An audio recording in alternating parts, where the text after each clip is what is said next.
Welcome back. So the fuel levy contributes billions to the economy every year, making up about 5% of government's total tax revenue.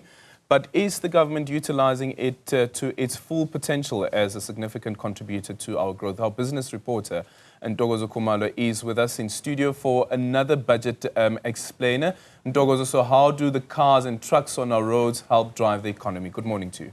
Hi, Aldrin. Well, indeed, it's a significant contributor to government revenue, with the National Treasury having forecast to collect about 95.8 billion rand for the 2024-25 financial year, but now looking to only actually pull in just above 84 billion rand, seen as one of the most stable tax that governments can look to for revenue. But to help us unpack that discussion, I'm joined by Gavin Kelly, who is the CEO of the Rate Freight Association. Gavin, thank you so much for your time this morning.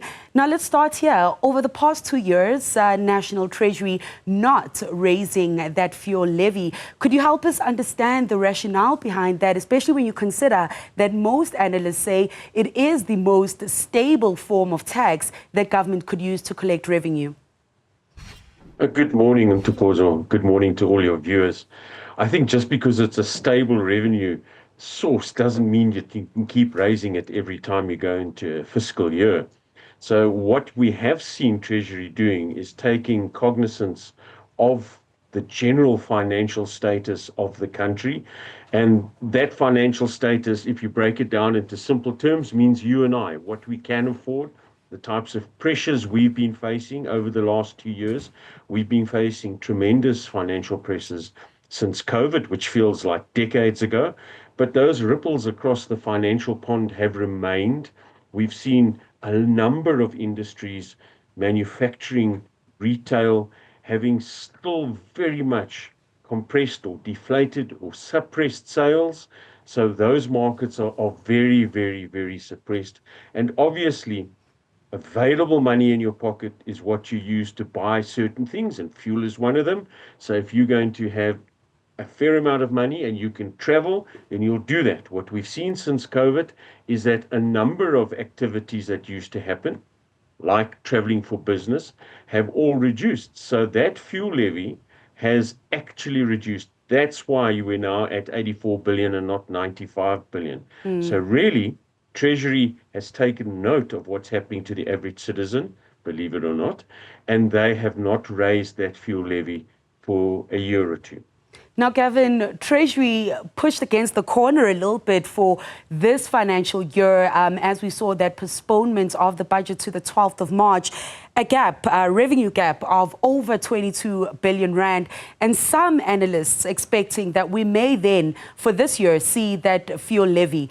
What are your forecasts in that regard? Can we afford to do that? Can governments afford to do that? That's a very difficult question, Ntokozo, and I think that's why the Government of National Unity is having these discussions. So it's very much a seesaw effect in terms of who can pay and what is required to pay. And you can get to a stage, and I think the SARS commissioner, I don't want to misquote him, but I think he said we'd got to a point where we must be careful about raising taxes because there will be either a bit of a revolt or we will collect less tax. So raising it is one of the options on the table. The question is by how much? And are we going to try, and when I say we as a country, is Treasury going to try and raise that tax to fill the shortfall? A 10 billion shortfall in something stable like the fuel levy is a huge knock on Treasury. So I think we're going to see an increase.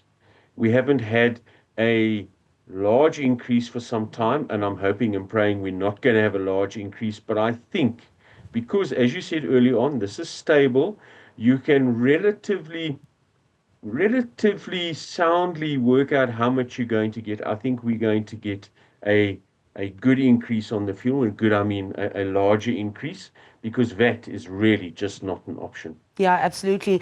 Gavin, quickly before I let you go, we are expecting to hear from Statistics South Africa deliver the Q4 GDP number. That's, of course, after the contraction that we saw in the third quarter. Is enough economic activity taking place to be able to carry that fuel levy? And just what is the trickle effect on the industries? I mean, in the third quarter, agriculture, the one that really drew economic growth down. Yeah, Ntokozo, whenever you raise prices upstream, there's a trickle through. So if we raise, for example, the fuel levy by 50 cents, that could kill the economy totally. It would just become too expensive.